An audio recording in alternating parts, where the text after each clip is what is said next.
Maintenant, nous avons Normand Boucher, qui est chercheur au Centre interdisciplinaire de recherche en réadaptation et intégration sociale à l'Université Laval. À vous, Normand. Oui, Marguerite, merci. Ouvrir ma présentation.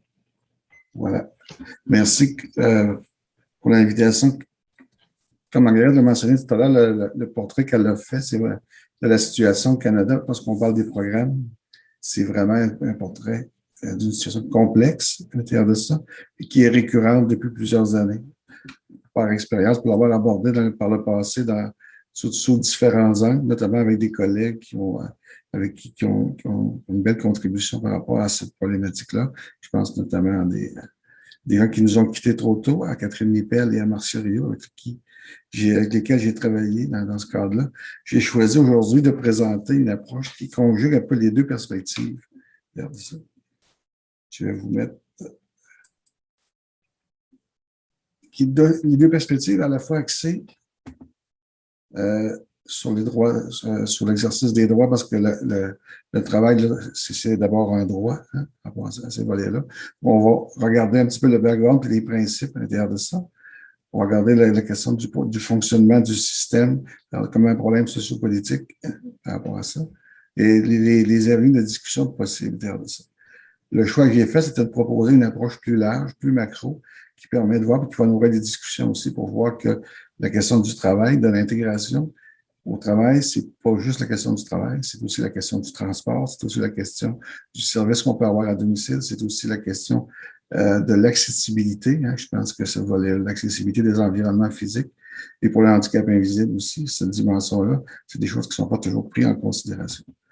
Donc, ce que je vous parle, c'est un travail qu'on a fait il y a quelques années avec Catherine et autres par rapport à ce volet-là. On s'est intéressé à ces questions-là sous l'angle de la compensation et des indemnités. On a d'abord défini aussi, je pense que le principe de base pour nous, pour comprendre tout le développement du système après, qui est excessivement important, c'est que le handicap, c'est une question collective et non pas une responsabilité individuelle à l'intérieur de ça. Pour moi, c'est basé sur les 5 principes étant un exercice du droit. On retrouve dans la Convention, on parle de la Convention des Nations Unies sur les droits des personnes en situation de handicap. On parle de la dignité, du respect de la différence, de l'accessibilité, notamment, ces volets-là. En lien, on peut faire le lien directement avec l'article 28 ou encore avec l'article 27 de la Convention qui porte spécifiquement sur le travail. Peut-être pour reprendre rapidement, Marguerite a bien montré tout à l'heure, mais il y a vraiment une difficulté qui est liée à l'évaluation des incapacités et des besoins à travers les systèmes au Canada. Une des grandes difficultés, la première diapo que Marguerite a montré, illustre très bien la situation, c'est qu'on a des régimes qui sont basés sur la cause de l'incapacité.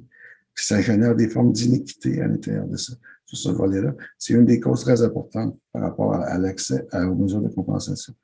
La définition des besoins qui sont couverts, qui varient beaucoup en fonction des causes, en fonction je vous dirais, des territoires également.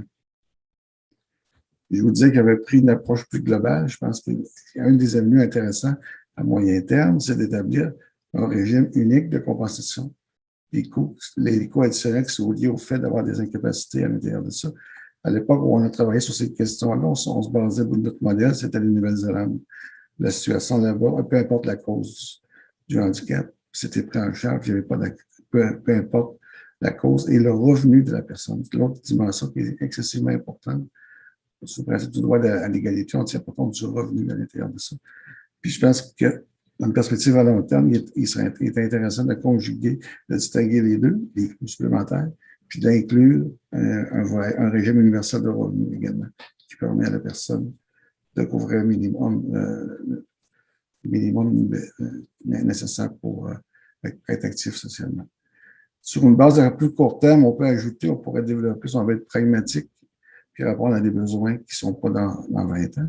Hein, d'accord, on pourrait développer un guichet unique qui permettrait d'orienter les gens vers les bonnes ressources en fonction des connaissances qu'elles ont, puis de leur profil, de leurs besoins, puis d'avoir une participation, disons, qu'on souhaite plus active, puis qui pourrait faciliter la navigation de ces mesures-là à l'intérieur de ça. Et je pense que cette contrainte-là, c'est lié beaucoup à notre système, hein, qu'on a politique, puis ou le fait d'avoir des différents régimes qui sont basés sur la cause. Je mentionne souvent là, en face de dire qu'il faut être un peu géologue lorsqu'on aborde ces questions-là au Canada ou ailleurs aussi, parce qu'il y a des couches successives de mesures et de programmes qui ont été mis en place pour répondre à des besoins à chaque fois spécifiques, qui se cumulent puis se contredisent parfois, ce qui fait que ça vient complexifier un petit peu la réponse aux besoins pour les personnes qui ont des incapacités. Voilà. Merci, Normand. Moi, je me fais sur l'écran. Oui, merci, Margaret. C'est très intéressant, Steve, effectivement. Ça pose la question aussi, est-ce qu'on devrait être... Alexis parlait de mesures de résultats. Est-ce qu'on ne devrait pas être plus contraignant à l'égard de l'offre de services, mais des résultats aussi qui sont attendus? Je donne un exemple. Margaret parlait de complexité au niveau du contenu, par exemple, des programmes. Les gens ne savent pas à quoi ils ont accès, ils ne comprennent pas toujours les trucs. Est-ce qu'en termes d'accessibilité, est-ce qu'on ne pourrait pas rendre les contenus beaucoup plus faciles en termes de compréhension pour faciliter l'accès aux gens aussi?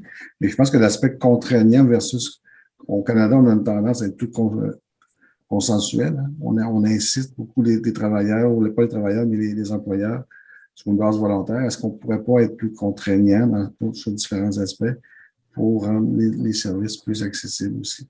C'est une question qui se pose souvent dans le milieu associatif en termes de mesures de résultats. Est-ce qu'on doit aller plus loin de ce côté-là? Merci, Normand. Bonjour, merci à tous pour votre contribution. J'ai une question pour M. Boucher.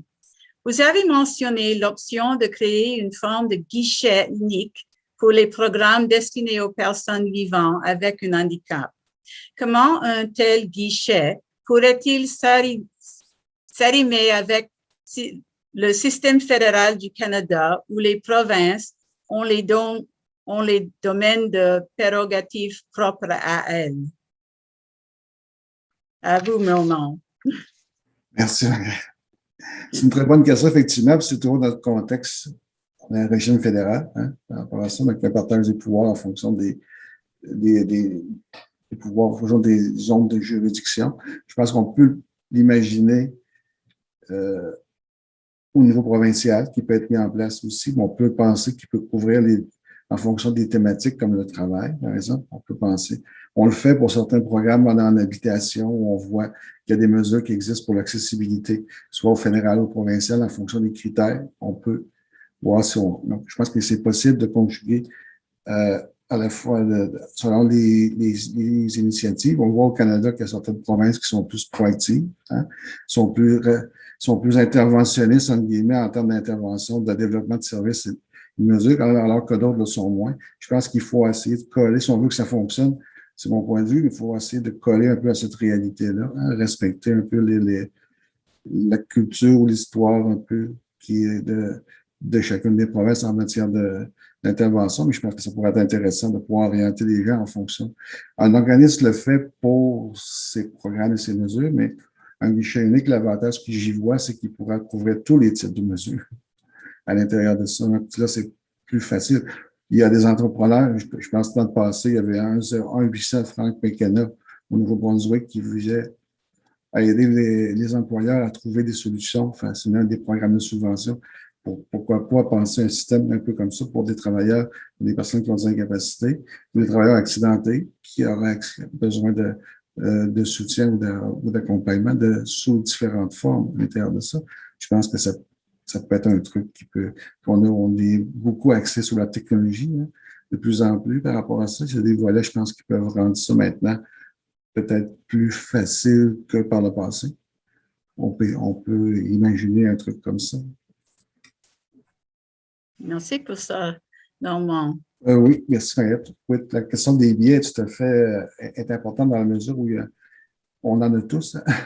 Il y a un lien, on fait un projet actuellement sur les obstacles que les gens rencontrent dans la recherche puis dans la vie au travail.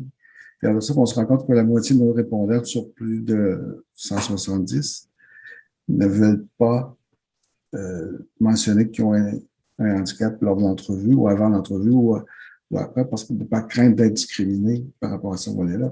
lorsqu'on regarde les données statistiques qui sont officielles, qui confirment ça. Hein? StatCan, on voit des trucs par rapport à ça que les gens ont indiqué qu'ils avaient été, ils avaient été victimes de discrimination. Donc, tous ces biais-là sont présents, inconscients ou conscients. De ça, puis ils se traduisent parfois par des préjugés dans le cadre de la vote. La crainte, elle est vraiment partagée. C'est fascinant pour nous, c'est très polarisé, c'est 50-50. Parce qu'on dit, on ne dit pas par rapport à cette dimension-là, puis les gens, parfois c'est positif, parfois non, sur cette dimension-là, mais ça vient jouer. C'est l'obstacle, je vous dirais, Steve mentionnait tout à l'heure de la stigmatisation par rapport aux travailleurs accidentés. Cette dimension-là reste toujours difficile, c'est sur laquelle on a le moins d'emprise. On peut jouer sur l'aspect économique, on peut donner des compensations, mais sur l'aspect des valeurs et des attitudes à l'égard des gens, les travailleurs, c'est très difficile, ça prend du temps à changer. On a fait des campagnes depuis plusieurs années, puis ça reste encore un sujet qui est difficile à aborder. Puis, je trouve que là, il n'y a pas de recette miracle, je ne sais pas. Des fois, c'est quand les gens qui vivent la situation en parlent eux-mêmes. Parfois, c'est mieux. Mais je pense que c'est un volet qui est important aussi. Merci, Normand.